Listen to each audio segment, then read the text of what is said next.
வணக்கம் வியூவர்ஸ். இந்த வாரம் அனோமி படத்தோட விமர்சனம் பார்க்கலாம்.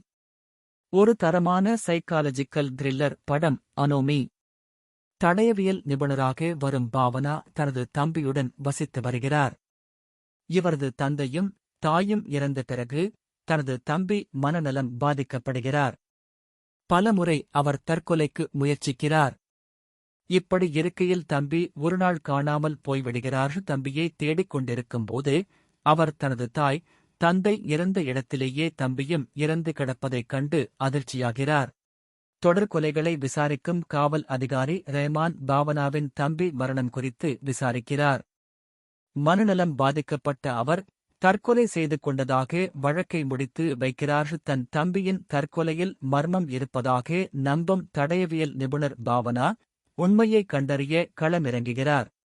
அப்போது ரஹ்மானுடன் பாவனாவின் பயணம் இணைகிறது. ஒரு கட்டத்தில் தற்கொலைக்கும் இந்த மர்ம கொலைகளுக்கும் இடையே உள்ள அறிவியல் பின்னணி மற்றும் மரணத்தின் சமன்பாடு இக்குவேஷன் ஆஃப் டெத் என்பதை விவரிக்கிறது. படத்தின் மீதிக்கதை நீண்ட இடைவேளைக்குப் பிறகு மலையாளத்தில் ஒரு அழுத்தமான பாத்திரத்தில் பாவனா மிரட்டியிருக்கிறார். ஒரு அக்காவாக பாசம் காட்டுவதும் விசாரணையில் உறுதி காட்டுவதுமாக பாவனா கதாபாத்திரத்திற்கு உயிர் கொடுத்துள்ளார்.